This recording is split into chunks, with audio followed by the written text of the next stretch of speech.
Omar, ¿quieres dar los honores en este nuevo capítulo? ¿Quieres dar la intro? No. Comenzamos.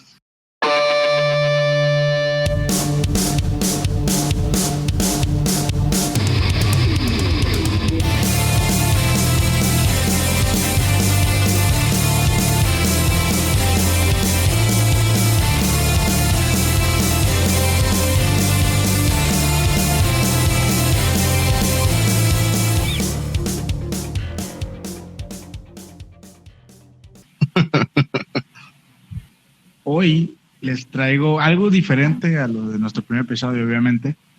Es una pequeña investigación. Yo sé que me hicieron falta cosas, probablemente, pero pues ahí vamos, segundo episodio, a ver si les gusta y a ver cómo lo llevamos a cabo. Venga, muchachos, porque somos caballeros del sábado. Hoy les voy a hablar de Barba Azul. No sé si han escuchado ese cuento de hadas. Al chile no, carnal. Barba Azul, me suena a pirata, güey. Soy Barbaciega, el pirata. Buena esa, viejo, buena esa.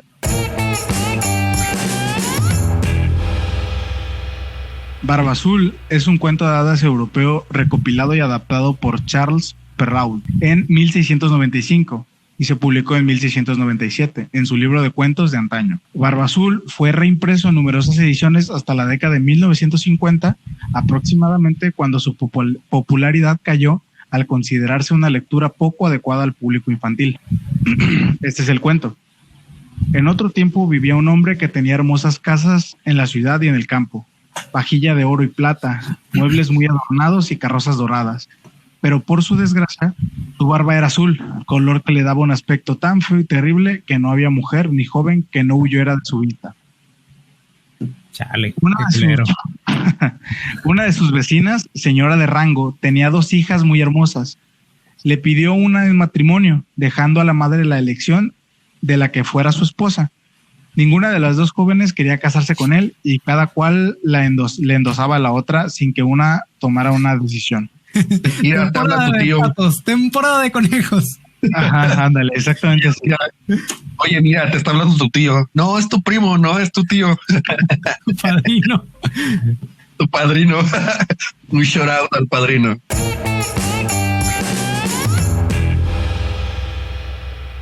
Además, aumentaba su disgusto el hecho de que se había casado el Barba Azul con varias mujeres y nadie sabía lo que había pasado con ellas. Barba Azul, para trabar con ellas relaciones, las llevó con su madre, 3 o 4 amigos íntimos y algunos jóvenes de la vecinidad a una de sus casas de campo en la que permanecieron 8 días completos. Barba Azul, ¿verdad? Tuvieron paseos, partidos de caza y pesca, bailes, tertulias y pasando las noches haciendo chistes. Todo fue tan agradable que a la menor le pareció que el dueño de la casa no tenía la barba azul y que era un hombre muy bueno. Y al regresar a la ciudad se casaron. Qué buen final. Sí, eres tú. Definitivamente. Todavía no se acaba. Ah, caray. Al cabo de un mes, Barba Azul dijo a su esposa que se veía obligado a hacer un viaje a las provincias, que a lo menos duraría 6 semanas. Le rogó que durante su ausencia se divirtiera cuanto pudiera, invitar a su hermana y a sus hermanos y que la acompañaran y que fuera al campo y procurara no estar triste. A ver, espérame. El que se va a ir es Barbaciega. Barba Azul, ¿verdad? Sí, y Barba Azul le dice a la chava, no estés triste, haz argüente. Invita a tus hermanas, a tus hermanos y ten fiesta. Perdón, continúa. Ya le dice, aquí tienes, te doy las llaves de todo el castillo, ábrelo todo, disfruta de todo, pero tienes prohibido abrir este gabinete, de tal manera de que si la abres puedes despertar toda mi cólera. Uh-huh. Prometiéndole atenderse exactamente lo que acababa de ordenarle, y después de haberla abrazado se metió a su carruaje y se fue. Yes. Sus amigos y sus hermanas no se hicieron esperar y pues tenían el deseo de ver esa gran casa que tenía Barba Azul, pero pues no se atrevían a acercarse porque estaba ese güey y les daba miedo. Entonces, cuando se fue, pues ya se empezaron a recorrer los cuartos, los gabinetes, los guardarropas, siendo sorprendente toda la riqueza de cada habitación. Oye, pero qué rico vive este cabrón, ¿eh? Qué hermosa casa. Wow. Empujada por la curiosidad y sin fijarse que le faltaba el respeto, abandonado a sus amigas, bajó por una escalerilla reservada con tanta precipitación que 2 o 3 veces corrió peligro de desnucarse. Al llegar a la puerta del gabinete se detuvo algún tiempo, pensando en la prohibición de su marido y reflexionando que la desobediencia podía tenderle alguna desgracia. Pero la neta, a mí ningún cabrón me va a andar mandando y prohibiendo cosas. Por mis huevos voy a entrar a esa puerta. Justo así, güey. Pero la tentación era tan fuerte que no pudo vencerla, y tomando la llavecita abrió temblando la puerta del gabinete. Al principio no vio nada, debido a que las ventanas estaban cerradas. Al cabo de algunos instantes comenzaron a destacarse los objetos y notó que el suelo estaba completamente cubierto de sangre cuajada y que en ella se reflejaban los cuerpos de varias mujeres muertas y sujetadas a la pared. Ay, no, pero qué exótico, hombre. Como el de 50 sombras de Grey. Amárrame y mátame. Estas mujeres eran todas aquellas con quien Barbazul se había casado, a las que había degollado una tras otra. Creyó morir de miedo ante el tal espectáculo y se le cayó la llave murió. que acababa de sacar de la cerradura. Después de haberse repuesto algo, cogió la llave, cerró la puerta y subió a su cuarto para dominar su agitación. En vano la lavó y hasta la frotó con arenilla y asperón, pero continuando las manchas sin que hubiera medio de hacerlas desaparecer, porque cuando lograba quitarlas de un lado, aparecían en el otro. Barbazul regresó de su viaje la noche de aquel mismo día y dijo que en el camino había recibido cartas notificándole que se había terminado el asunto al que tenía que ir. Espérate. Break. Pato, ¿cómo le llegan cartas, güey, al carruaje en movimiento, güey? ¿Por gaviota? O sea, no mames, había un Twitter en aquella época en la que güey, no sé, un pajarito, ¿no? Llegaba con un mensaje de, hey, puto el que lo lea. Y precisamente entraba otro pajarito y decía, jaja, no es cierto. Y entraba otro pajarito, güey, la junta ya se canceló, loco. Y así, o sea, no entiendo, güey. Pues yo creo que es como de, ya hicimos el business acá y mandaban un güey a que le avisara. Entonces en el camino yo creo que se lo ha de haber encontrado. Pero pues si decía que se iba a tardar un aproximado de 6 semanas, algo así, ¿no? 6 semanas iba a tardar. Es una fábula, culero, no le busques explicación. No, donde hubieras contado un cuento de palomas que hablan, güey, se vuelve loco el niño. Pinche gente mamacada. Ya son 100 días de encierro, carajo, 100 días. Entiéndanme. De caramba, no creas. Continúa, Omar. La esposa hizo cuanto pudo para que creyese que su inesperada vuelta le había llenado de alegría. Al día siguiente... No, pues sí saben. Al día siguiente le dio las llaves y se las entregó tan temblorosa que en el acto adivinó todo lo ocurrido. Oye, ¿por qué tiene esta llave polvo blanco, hija? Te las dejé limpia. Creí que ya estaba grandecita para esto, ¿no? ¿A qué se debe que haya sangre en esta llave?, le preguntó. Es que estaba muy fuerte y me lastimó la nariz. Perdón, es muy recurrente ese chiste. Güey, son malísimos, güey. Y de los chistes malos dice que soy yo. Le contestó, lo ignoro, y se puso pálida. Yo lo sé, has querido penetrar en el gabinete. Pues bien, entrarás en él e irás a ocupar tu puesto entre las mujeres que allí has visto. A la verga. ¡Oh, lo virgo! Al oír estas palabras, se arrojó llorando a los pies de su esposo y pidiéndole perdón con todas las demostraciones de un verdadero arrepentimiento por haberle desobedecido. Hubiera conmovido una roca, pero Barbazul tenía el corazón más duro que el granito. De nada han de servirte las lágrimas, le dijo. Has de morir. Luego la agarró de los cabellos con una mano y levantó con otra la cuchilla para cortarle la cabeza. Le volvió la mirada hacia él y le rogó que le concediera unos segundos. Él le contestó, no. ¿Cómo le contestó? No. Y levantó el brazo para asesinarla. En aquel momento golpearon con tanta fuerza la puerta que Barbazul se detuvo. Abrieron y entraron dos caballeros, quienes desnudando la espada, corrieron hacia donde estaba aquel hombre, lo persiguieron y lo asesinaron. ¿Mataron a Barbazul? Ajá. Changos. Okay. Resultó que Barbazul no tenía herederos, con lo cual todos sus bienes pasaron a su esposa, quien empleó una parte en casar a su hermana con un joven hombre que hacía tiempo la amaba, y otra parte para comprar los grados de capitán para sus hermanos, y el resto se lo reservó, casándose con un hombre muy digno y honrado que la hizo olvidar los tristes instantes que había pasado con Barbazul. Ajá. Claro, no creas.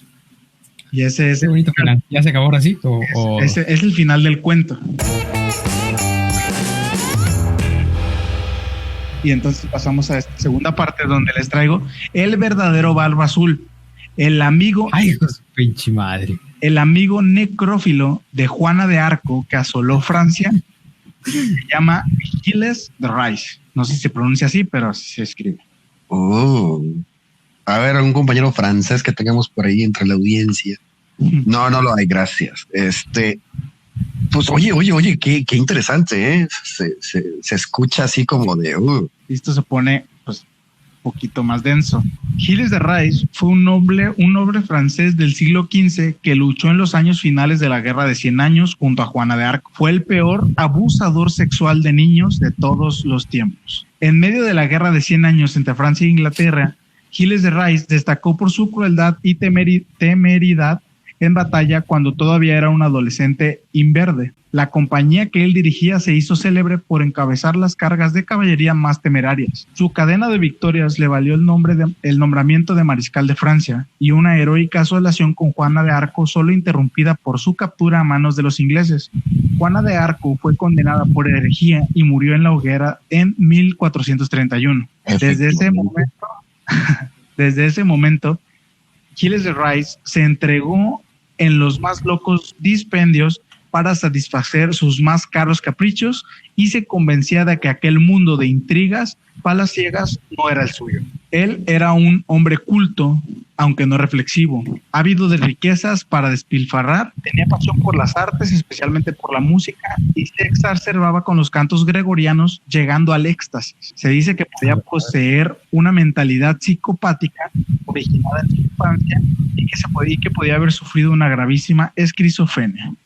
Y de hecho sí, él en su infancia fue criado por su abuelo, es huérfano, y su abuelo lo enseñó a que como eran nobles, eran gente de dinero, ellos estaban encima de la ley. Le enseñó a que él no tenía que pagar, que tenía que pagar por sus crímenes, y de hecho, si siendo un niño asesinó a un hijo de un criado mientras estaban jugando con las espadas, y en vez de, se quedó viéndolo morir, y cuando se dieron cuenta, pues le dieron dinero a la familia del niño muerto y pues quedó impune ese caso. No, pues está cabrón, como en Guadalajara ahorita, ¿no?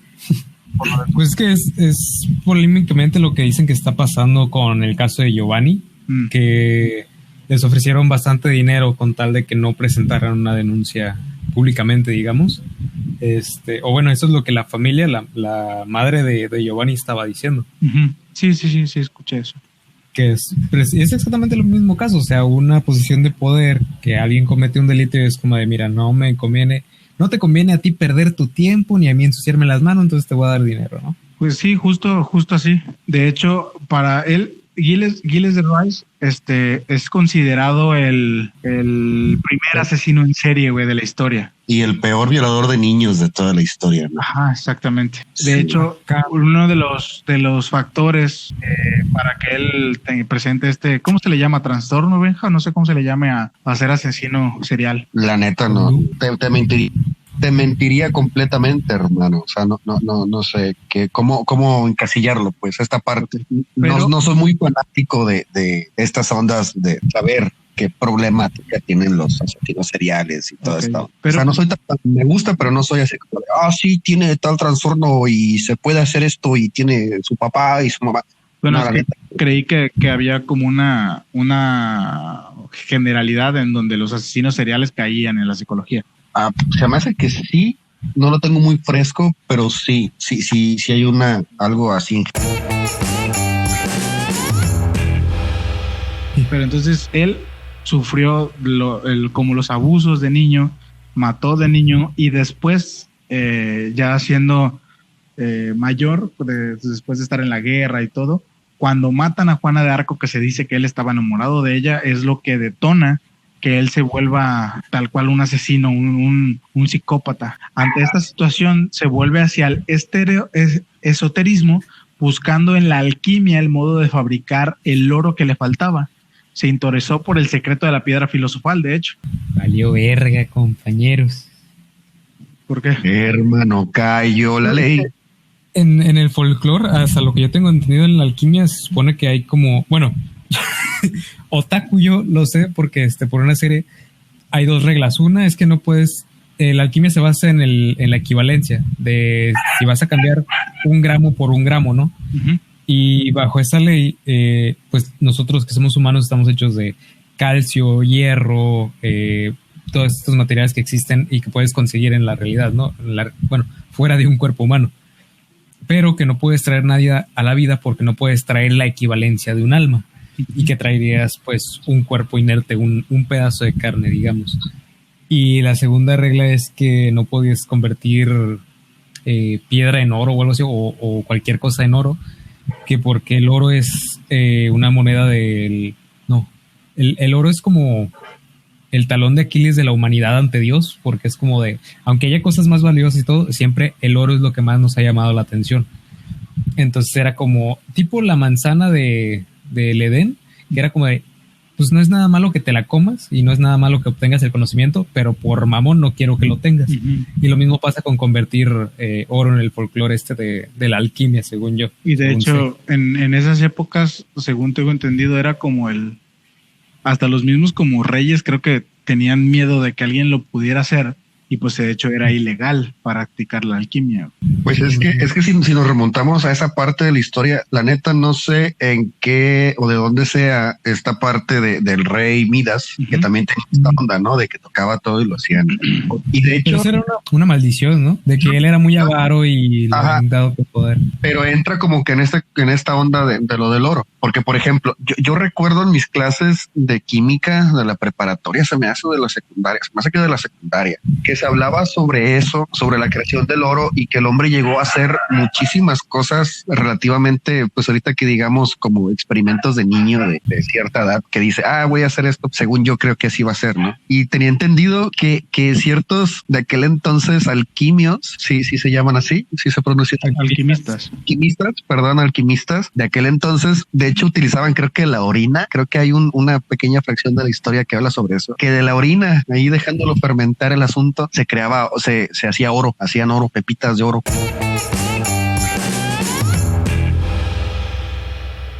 A ver, continúa, Omar. Giles se rodeó de nigromantes y alquimistas. ¿Cómo? Gilo, ajá. Tengo entendido que sí se pronuncia el Gile, así como está escrito. El mamón, ahora sabe francés, el cabrón. Ulala, excuse-moi, pero según yo tengo entendido que se pronuncia Gilo. Giles de Rice se rodeó de nigromantes y alquimistas. Finalmente cayó en manos de un embaucador florentino llamado Francesco Prelati, quien le aseguró que le llenaría sus arcas gracias a la magia negra. Y aquí es donde empieza ya lo fuerte, todo lo que hizo para recuperar su riqueza y para pasar sus días sin Juana de Arco. La primera víctima de Giles fue un niño pequeño al que degolló. Le cortó las manos, le extrajo el corazón y le sacó los ojos. Y le sacó los ojos, dijiste, ¿verdad? Le sacó los ojos. Con la sangre de la víctima escribía fórmulas para invocar al diablo y libros de conjuros. Viendo que el demonio no se le aparecía ni era capaz de transformar el metal en oro, la frustración le invadió, pero aunque su misión inicial se desvaneció, su pasión secreta había sido descubierta: la tortura, la violación y el asesinato de niños. Sangre de Cristo. En su afán por procurarse víctimas para sus sacrificios, servidores de Giles de Rice como Henriette y Poyotto recorrían pueblos de las aldeas buscando niños y adolescentes, prometiéndoles que los harían pajes en los castillos del señor de Rice, siempre en lugares lejanos, e incluso en algunas ocasiones el propio Giles, con amabilidad, acudía personalmente a la casa de los plebeyos para asegurar a los parientes de los niños un prometedor futuro. Los padres no tenían más noticias y si preguntaban, les respondían que estaban bien. Pronto la gente se alarmó y de Rice recurrió a empezar a secuestrar gente. Verga. Vaya. Fíjate, ahorita que mencionabas lo que es el cómo raptaba a los niños, bueno, raptaba entre comillas, porque realmente se aprovechaba de la inocencia de las familias para obtener a los niños y luego los desaparecía. Me llegó muy a la mente, o sea, a pesar de que ha pasado un chingo de tiempo, es literalmente el mismo modus operandi que estaba esta Gloria, ¿era Gloria Trevi? Sí, ¿verdad? La que ayudaba a secuestrar. Ajá, con Andrade, ¿no? Ajá, y literalmente era lo mismo, o sea, se les prometían un futuro brillante, ya, mira, tú cantas súper chido, estás muy bonita, tienes futuro en la actuación, lo que tú quieras, y era como, me voy a llevar a sus hijas, sí, y después era como, oiga, y nuestras hijas están bien, están estudiando, no las molesten, por favor, están muy ocupadas con sus clases de actuación, de canto, lo que fuera, ya no las volvían a ver. Sí, aquí era igual, porque se los llevaban y pues les duraban una noche, güey, y tenían que salir por más. Más tardaban en robárselos. Sí, de hecho, es un modus operandi como específico de asesinos en serie, en donde buscan a las personas más vulnerables, con prostitutas o con personas que viajan, o sea, con personas que nadie va a preguntar por ellos. Exactamente, personas que no van a causar eco o van a decir, pues desapareció pues porque pues estaba en malos pasos, ¿no? Como en el contexto actual. Estaba en malos pasos, estaba perdido, su familia era pobre, era necesitada, no sé, puras etiquetas de ese estilo. Y desaparecen y nadie reclama nada, nadie dice nada. Problemas tercermundistas en países de primer mundo. Y digo, a mí lo que me sorprende ahorita es eso, o sea, ¿cuántos años de diferencia hay entre la historia que nos estás contando y lo que pasó hace unos pocos años de Sergio Andrade? Unos 20 años más o menos. Ajá, o sea, puta, es casi igual, o sea, lo que estás contando. Pero continúa. Una vez en su poder, los niños en poder de Barba Azul, los criados del mismo se ocupaban de vestir a los niños con prendas lujosas. Los sentaban a cenar con el señor. A ver, repitamos esa parte. Eso es todo, amigos. Los vestían con prendas lujosas, los sentaban a cenar con el señor y sus sádicos invitados, porque no nada más era él, o sea, invitaba gente. Ya había más raza todavía. Tras el banquete, Barba Azul y sus acólitos embriagados se retiraban con los menores a la sala preparada para el horror. El noble francés y sus hombres torturaban y violaban a los niños hasta la muerte. Si el muchacho gritaba, lo colgaban del cuello y Barba Azul lo violaba en esa postura. La mayoría de los niños acababan la noche decapitados, desollados e incluso descuartizados. Cuando ver a los niños gritar de dolor y suplicar por sus vidas no fue suficiente, comenzó a practicar la necrofilia. El vampirismo también fue practicado bebiendo la sangre de sus víctimas, y en una ocasión no tenía niños para matar, por eso destripó a una mujer embarazada para deleitarse con el feto. No mames, güey, ese pedo está muy enfermo, güey. Sí, es trascender de una manera brutal, o sea, entre el alcohol que se metía y sus trastornos mentales, o sea, era una combinación rara que lo llevaban a hacer, a destrozar niños, güey. ¿De qué siglo estamos hablando, güey? Del siglo XV, güey, de 1400 y algo. 1400, ¿verdad? No, es que ya te iba a decir, no, es que ya existía la coca, güey. O sea, no, bueno, no la coca como tal, sino otra clase de inhalador acá, estupefaciente, pero creo que ya era en el siglo, no sé si en el 17 o en el 18, donde ya empezaban, ya se veía pues entre la élite cargar un botecito y andar ahí esnifando polvos blancos. Aquí lo que pero no estoy seguro si era cocaína o era otra. No aquí lo que mencionan de él es que se la pasaba pedo, güey. Era cenar y todo y embriagarse, pero cabrón, y ya hacía todo este desmadre. Ok.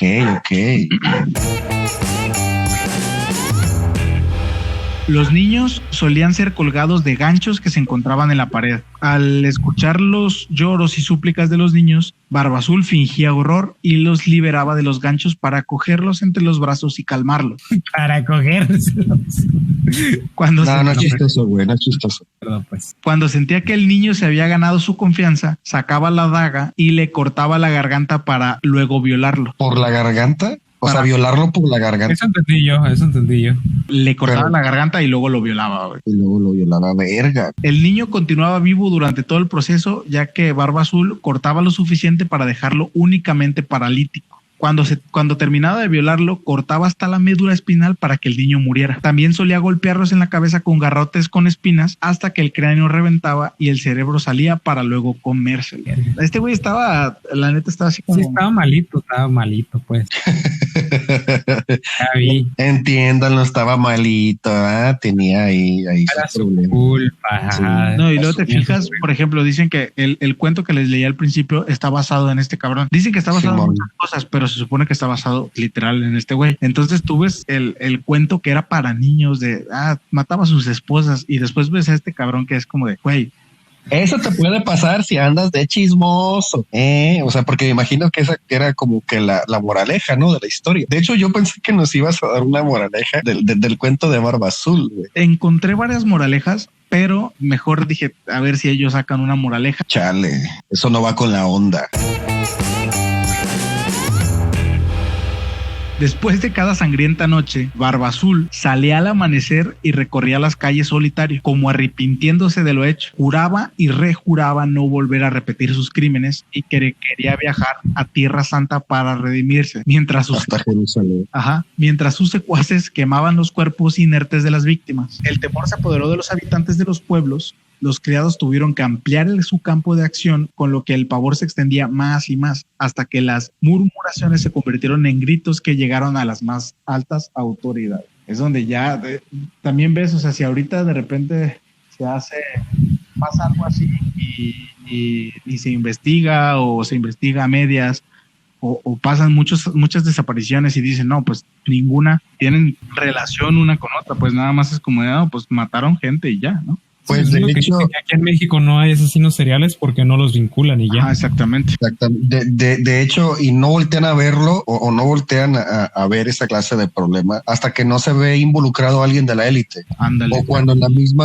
en la misma investigación se vincula él es el gato del representante del fulano de tal. Entonces ya ahí empiezan como que vincularlo, ya llega a las altas alcurnias. Fíjate, esto me suena como a la película, porque no he leído el libro, pero me suena la película del Perfume. ¿Sí se acuerdan cómo este personaje va acabando o va capturando a personas, a mujeres de ciertas características? Creo que todas son pelirrojas. Ajá. Y ya entra en pavor cuando uno de los, se le da importancia cuando uno de los personajes de la alta alcurnia se ve amenazado por su hija, que cumple con esas características. Y creo que fue la hija la que, no sé si es su culpa, no le estoy echando la culpa a ella, pero creo que no recuerdo muy bien la película, fue como que el que desató, ¿no? El aromita ese. El vato, el asesino se enamora de una pelirroja.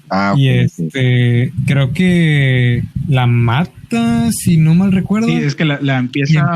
Ok, entonces la confundo, esa parte de la historia. Es que ya tengo mucho que no la veo. Sí, la empieza como a acosar y entre la acosada la termina matando y es como se queda con ese saborcito a pelirroja que quiere repetir. ¿Y ahora qué hago? Ok, pero entonces pues alguien de la alta alcurnia es que ya se ve amenazado y dice, no, me voy a llevar a mi hija hasta el castillo más abandonado, más arrejolado del mundo que se conocía en aquel entonces, y pues se la termina asesinando, ¿no? Hay un descuido, un desliz y ahí quedó. Básicamente. Y aquí lo único fue que no llegó a agarrar a alguien de la realeza ni nada, solamente que como que hizo demasiado ruido y la gente ya no estaba conforme, pues. Sí, ya era demasiada la ¿cómo se le llama? ¿Hipocresía? Ajá, el no hacerle nada porque es noble. Ajá. Durante los 8 años de terror, Barba Azul parecía no vivir en el mundo real. Cortaba las cabezas de varios de los niños recién muertos y hacían competiciones para elegir los rostros más bellos. Las cabezas eran ensartadas en picas y las iban calificando. Se llegó a contar que estas calificaciones las firmaba el mismísimo diablo. Una vez perdonó a un muchacho después de, creo, violarlo y torturarlo porque estaba hermoso.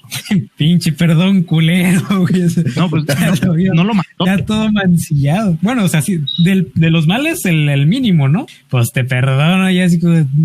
Ya, yo creo que ya en ese punto ya el perdón es otro tipo de tortura, güey, porque ya el morro ya no hubiera querido vivir, güey. Pues probablemente, pero sí fue como de, eres tan hermoso que no te voy a asesinar. Chale.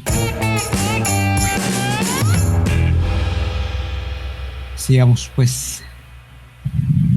Después de todo esto, todas estas desapariciones, todas estas explicaciones o medias explicaciones a las personas de los alrededores donde estaba Barba Azul, llegó el momento de que pues llegara a su final, y fue cuando el obispo de Nantes se puso a investigar estas desapariciones y vio que todas estaban conectadas, que no eran casuales, era porque alguien estaba desapareciendo a las personas y que probablemente era en la zona, pues no era que se los estaban llevando a otro lugar.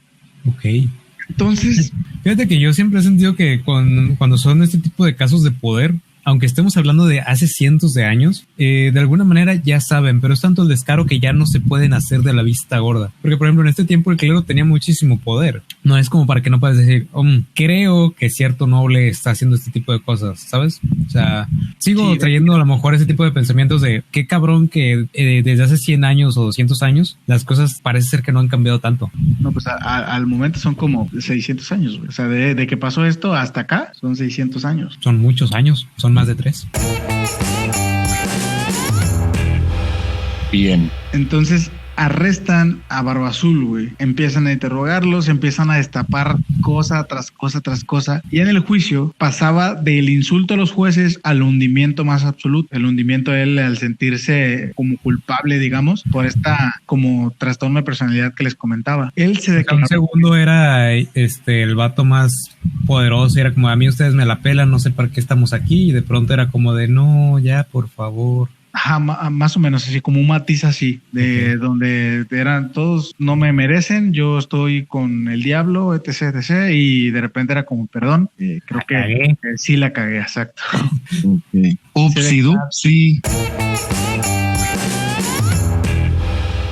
Se declaró al principio inocente, pero en uno de los trastornos de personalidad rectificó y se declaró culpable. Dijo que hasta había bebido la sangre de los niños, incluso cuando aún estaban vivos. Dijo, yo no soy una de esas personas para quienes todo lo que está relacionado con la muerte y el sufrimiento tiene una atracción dulce y misteriosa, una fuerza terrible que empuja hacia abajo. Si lo pudiera describir o expresar, probablemente no habría pecado nunca. Yo hice lo que otros hombres sueñan, yo soy vuestra pesadilla. Ah, mira qué cabrón. Tomaste toda la pseudopoesía que había en el discurso del cabrón. Es como, qué bonito. Como cuando un niño chiquito se está defendiendo, ¿no? Que es como que rompió el jarrón, pero es como de, mamá, lo importante es que soy un niño en crecimiento, que se está divirtiendo, que se está ejercitando, que está desarrollando sus habilidades psicomotrices. Y la mamá, ah, mira qué cabrón. Mira qué cabrón es ese.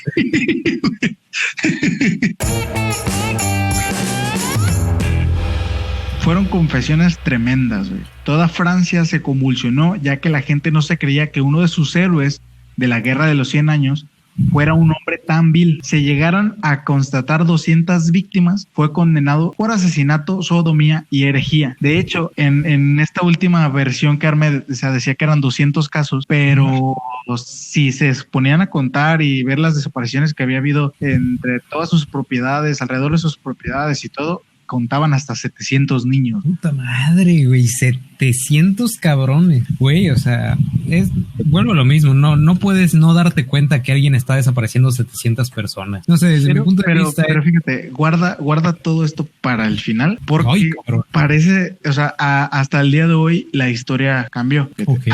Ante su desmedido arrepentimiento, fue incluso objeto de compasión de clérigos y plebeyos. Después de todo el juicio, hubo gente que tuvo empatía por él. él. Pero finalmente, el 26 de octubre de 1440, Gilles de Rais, habiendo rechazado la gracia real, que es la perdón de la pena que se le extendía por ser par de Francia, o sea, aún de todo lo que, después de todo lo que hizo, lo iban a perdonar, güey, porque era un noble. Verga. Pero él dijo, ¿sabes qué? A mí yo voy a morir. Y fue ahorcado. Qué huevos también. No mames, güey, pinche sociedad mierda. Hay versiones que dicen que sus restos fueron enterrados con solemnidad en la iglesia de Carmelitas de Nantes a petición del mismo, o hay otros que dicen que después de haberlo ahorcado lo quemaron y ya sus restos pues quedaron ahí. Pues es que si lo enterraban hasta cierto punto iba a provocar como esta parte de un culto hacia su persona, porque pues si estaba ligado a estas ondas de hay que hablarle al señor de las tinieblas pues para que me haga el parito, ¿no? Así como Coppel, sacara créditos ahí unos cuantos oros mientras yo le voy depositando unos niños, ¿no? Pero o sea, puede haber así como de que crezca el mito y digan, ok, voy a tener desde hasta imitadores o la leyenda. Ándale, exactamente.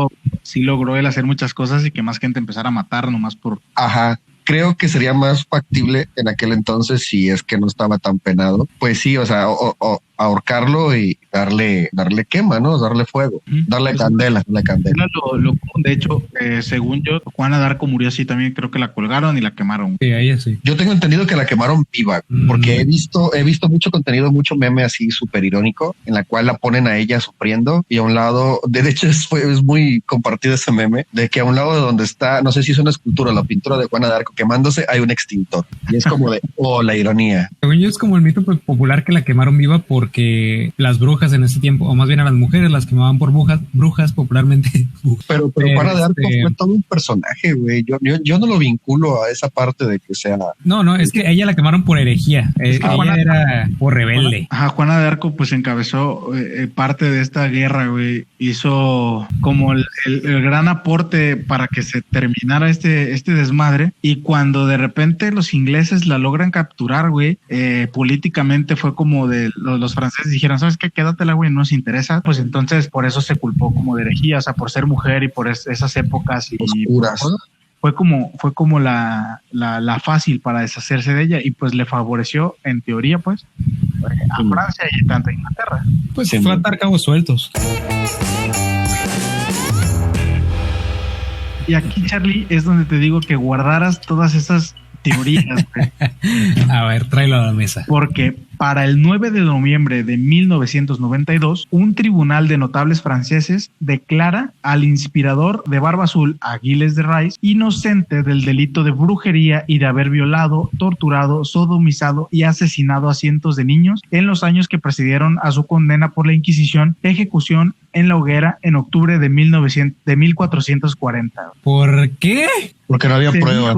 Se dijo que Gilles de Rais fue víctima de un complot urdido por el duque de Bretaña, ayudado por el obispo de Nantes, porque el duque quería adueñarse de todos los castillos y tierras que poseía el varón, el Barba Azul. Y entonces los conspiradores fueron ayudados por el estado de delirio del delirio místico y etílico de Gilles de Rais, que cada día se metía entre pecho y espalda 5 litros de hipocras, un vino de 22 granos de alcohol, y dedicaba 3 horas a las oraciones. 22 grados de alcohol es muy poquito, ¿eh? O sea, que todo era una treta para inculparlo. O sea, que probablemente fue el clero el que los desapareció a esos niños o algo, y la leyenda popular fue esa. Ajá. De hecho, me suena a algo que en México pasaría, güey. me suena a algo de un partido de revolución institucional haría, güey. Y por eso te decía, o sea, de repente era como el nadie hacía caso, pero después hubo rumores y estos dos vatos fueron como esas que hay que chingárnoslo y nos vamos a quedar con todo. Porque el mito, por ejemplo, la leyenda es que después de que matan a Juana de Arco porque él estaba enamorado de ella, están estas dos posibilidades. Se hundió y se metió al alcoholismo y a rezar, o la otra posibilidad que es como la más grande leyenda, se metió al alcoholismo y al satanismo y a matar y a violar y a todo. Es que fíjate también, o sea, sí ha existido, literalmente el vampirismo viene de Vladimir ¿cómo se apellidaba, güey? Drácula, que pues sí bebía la sangre de sus enemigos y empalaba a sus enemigos y todo esto como para decirte, no, güey, es que está más creíble de que todo fue un complot, pero no, existieron locos así y más antes. O sea, había una reina que también se bebía la sangre de sus sirvientas para sentirse más joven. Entonces ya entre melón y melambes, como dicen por ahí, pues está cabrón saber realmente. Yo en mi opinión soy muy conspiranoico a veces. Entonces ya al final me decantaría por creer que todo fue un complot contra el vato, porque creo en el poder que tiene la frase de los ganadores escriben la historia. Ajá, exactamente, porque también está otro factor. A este güey lo capturan, lo interrogan y lo torturan, güey. Entonces se dice que entre todos los días que duró el interrogatorio, la tortura para sacarle como las confesiones fueron sacadas mediante la tortura. No, o sea, ya estando ahí dices lo que sea, güey, para que se detenga. Y antes la ley no era como de, ok, te torturaron para decir eso. O sea, actualmente si te torturan y dices algo, después en el juicio dices, ¿sabes qué? Esto lo confesé, pero me torturaron. Y ya no vale. Ya no vale. Pero aquí pues es como de, me torturaron y pues ¿quién te va a defender? Si todos ellos eran juez, jurado, los verdugos y todo. Había que más hacerle. Y además de que pues el vato siempre borracho, con pedos lógicos, esquizofrénicos, etcétera. Yo creo que también hasta él cayó en la realidad de que pudo llegar a pensar que realmente hizo esas cosas. Pues llega a pasar, güey. Que al final cuando llegas frente a la ley es como de, a ver, neta fue una violación, neta. Yo hice eso o yo no hice eso. O sea, el plantearte tu realidad de que todo el mundo te estaba bombardeando de que no, esta es tu perspectiva, pero en realidad sí fue así. Y pasa con los dos, ¿no? O sea, tanto la víctima como el victimario puede llegar a perder como la perspectiva de la realidad, ¿no? Tú como víctima dices, es que me violaron o intentaron asesinar o me robaron o algo así, y de repente hay tantas personas que te dicen, no es cierto, no es cierto, no es cierto, no es cierto, pues terminas por preguntarte, ¿sí pasó? O sea, ¿sí me pasó eso? Igual el victimario, o sea, si de repente llegan y te torturan y te dicen, es que güey, tú hiciste eso, confiésalo, terminas creyéndotelo también. Puedes terminar creyéndotelo. Sí, claro. Y entonces, al final, el jurado aceptó la existencia de pruebas suficientes para sospechar que Gilles Rice fue víctima de maquinación y él fue borrado de la lista de los infames de la historia. Pero a ver, toda la historia que nos contaste, ¿de parte de quién fue contada? ¿De quién es el relato? ¿Quién es el autor, pues, de ese relato? Historia de él, pues, ¿quién? La historia de él ha sido contada por muchas personas. Es como Jack el Destripador, ¿no? Que no vivimos ni allá, pero no la sabemos aquí en México. Ajá. De hecho, hay un libro que empecé a leer donde venían partes del juicio, confesiones y todo, de Juan Antonio Cebrián. Se llama el libro El Mariscal de las Tinieblas, el Mariscal de las Tinieblas. Y de hecho, o sea, así como ese, hay muchos libros que tratan este caso. Hay libros donde describen más este pedo de que fue inocente, y pues también esta historia ha desembocado tanto el cuento, por ejemplo, de Barba Azul, y creo que hay muchas películas, creo que hay hasta algunos animes. A la verga. Hay muchas cosas alrededor de todo. Ha habido muchos contadores de esta historia que se han dedicado, desde unos que cuentan como el relato por encima, hasta otros que se han dedicado a investigar y a encontrar los textos originales y todo lo que... El autor que se plantea ya si estará cierto o no, ¿verdad? Sí, es que la neta se escucha del super nabo, güey, o sea, es un relato pues muy, muy fuerte, muy explícito, muy que te deja mucho la imaginación, pero ya con esta parte que dijiste es que fue planeado por un clero, por alguien del poder y por otra persona también igual del poder, que se quería quedar con las propiedades de este personaje, entonces sí es como un güey, pues qué pedo, o sea, si fue una historia o fue así como un relleno textual para el mismo problema y para poder que tenga credibilidad, te quedas como de güey, ¿qué clase de persona es eso? Ahora, si la historia original viene de este padre, ¿era un padre? ¿Habías dicho? Un obispo. Un obispo. Entonces como de, ok, si la escribió el obispo y escribió eso, digo, ok, entonces tiene un poquito más de credibilidad el tacharlo como pues me aplicaron un 4, ¿no? Un 4 en la mesa. Bien jugado. Sí, haz cuenta que la historia tal cual se escribió, pero como en la prensa, o sea, como que si hubiera pasado ahorita. O sea, pasa y se escribe en la prensa, se sabe lo que hay, las actas en los tribunales y todo eso, y eso quedó ahí. Entonces, el mito y de lo que lo acusaron fue creciendo, se fue extendiendo y fue donde, pues como todos, o sea, que de repente hay personas que quieren investigar, por ejemplo, Amado Nervo y se meten en la vida de Amado Nervo. Sí, más recientemente, pues, o sea, ha habido personas que se meten a investigar este caso y es donde ya cuentan la historia en un contexto como actual, pues relatándonos aquella hazaña que hubo hace muchos años. El problema aquí es que que ya no sabes bien qué es lo que puede ser cierto porque pasa eso que dices, o sea, ¿quién contó la historia? ¿Quién dijo qué? Si los jueces de 1992 dijeron, es que este güey, la neta, se los chamaquearon, pues ellos lo hicieron basados en las pruebas o en lo que antes era ley. O sea, si los jueces de la actualidad se ponen a investigar casos de hace miles de años, pues obviamente van a encontrar discrepancias, van a encontrar huecos y van a terminar exonerando a todo el mundo. Está de la verga. Yo al principio creía que ibas a salir con un no, pues resulta que era inocente y que la culpa iba a ser de los niños. Y de hecho me iba a echar un chascarrillo de eso de que es que la culpa la tienen los niños por ser tan provocadores, tan sensuales. Como la que no sé, fue todo el catolicismo, ¿no? El que dijo es que los niños provocan a los padres. Bueno, no todo. Ándale, exactamente. Iba a ser esa referencia, pero porque no sabía el desenlace que iba a tener esta historia.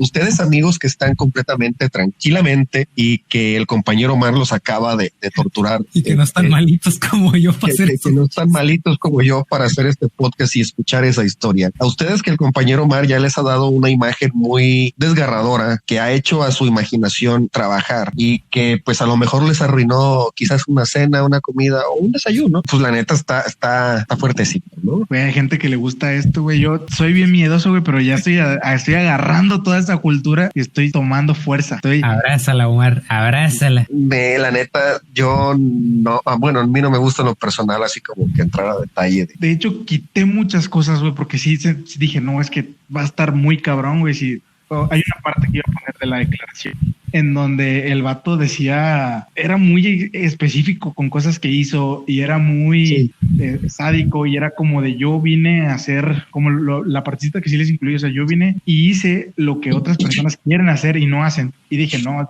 esto lo voy a quitar porque no creo que sea el momento para empezar con algo así. Y también partes del juicio en donde describían cosas que de los asesinatos que se le imputaron, que los describían o decían, había confesiones de los mozos que él tenía, de la servidumbre y todo, entonces eran muy específicas, pero sí pensé como de, güey, a lo mejor es el momento. Está muy cabrón, pero por lo mejor para otro asesino en serie más contemporáneo igual y lo vamos incluyendo.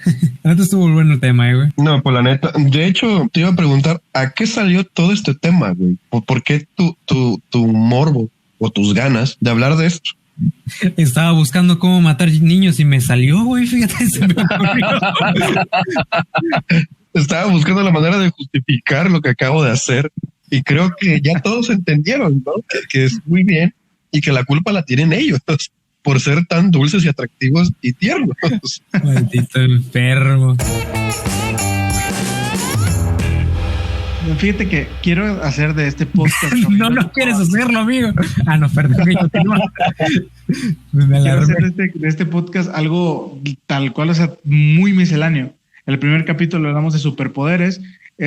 Sobre un asesino en serie, el primer asesino en serie. El próximo sábado podemos hablar sobre de cultura, de cultura y toda esta onda que me gustaría tocarlo con todos, así como que dar nuestra opinión sobre esta parte de la censura. Sí. Ya lo hemos tocado en distintas conversaciones sobre la censura. Por eso traje este tema como tan específico, porque son cosas que me han estado despertando interés, algo variadito para que no sea solamente sobre hablar de terror o hablar de cómic. Por eso escogí ahora para nuestro segundo episodio al primer asesino en serie de la historia. Y estuvo excelente, la pasé genial. Que yo creo que la neta, aunque ya lo exoneraron, es culpable. O sea, yo creo que las dos cosas son reales. Sí le formaron un complot para detenerlo y quitarle todo lo que tenía. Pero sí crees que se comió uno que otro niño. Sí, o sea, sí, él en su escape de que ya no tenía a su amada y todo, yo creo que sí se volvió loco y empezó a hacer muchas cosas que creo que no fueron totalmente su culpa. O sea, creo que alguien más, aprovechándose de él, de su dinero y todo, lo orilló a hacerlo, pero creo que sí lo hizo. Puede ser bastante probable. No, pues está cabrón, güey.